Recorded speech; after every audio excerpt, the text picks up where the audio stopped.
नमस्कार. मीडिया भारत न्यूजमध्ये आपलं स्वागत. मी राज असरोडकर. वक्फ कायद्यामध्ये सुधारणा करणारं नवं बिल केंद्र सरकारने संसदेत मंजूर केल्यानंतर पश्चिम बंगालमध्ये हिंसाचार सुरू झालेला आहे त्या सुधारणांच्या विरोधामध्ये.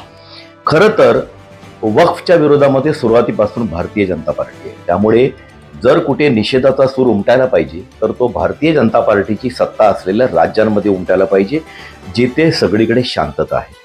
पश्चिम बंगालमध्ये भाजप विरोधी पक्षाचं तृणमूल काँग्रेसचं सरकार आहे आणि तिथे नेमकी ही सगळी प्रतिक्रिया उमटली. दंगलीचं वातावरण आहे. स्पष्ट आहे की पश्चिम बंगालमध्ये येणाऱ्या काळामध्ये विधानसभेच्या निवडणुका आहेत आणि हा जो विषय आहे आणि हा जो हिंसाचार तथाकथित हा भारतीय जनता पार्टीला कॅश करायचा आहे. दुसरा मुद्दा हा आहे की ह्या पश्चिम बंगालमधल्या हिंसाचाराच्या किंवा तिथल्या चालू असलेल्या दंगलीच्या हिंदूंवर सतत अत्याचार होत आहेत, मुसलमान उघडपणे हल्ले करतायत, तिथलं तृणमूल काँग्रेसचं सरकार काहीच करत नाहीये.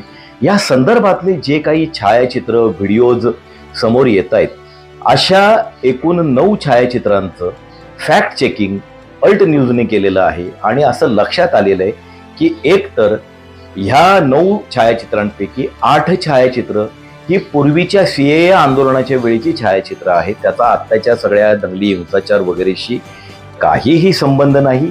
आणि दुसरी जी छायाचित्र आहेत ती पश्चिम बंगालमधली नाहीत. त्यामुळे एकूणच आपल्या देशातल्या लोकांच्या भावनाशी कसं खेळलं जातं, कसं त्याचं राजकारण प्रत्येक गोष्टीचं केलं जातं हे आपल्या लक्षात आलं पाहिजे आणि आपण प्रत्येक पावलावरती सावध राहिलं पाहिजे.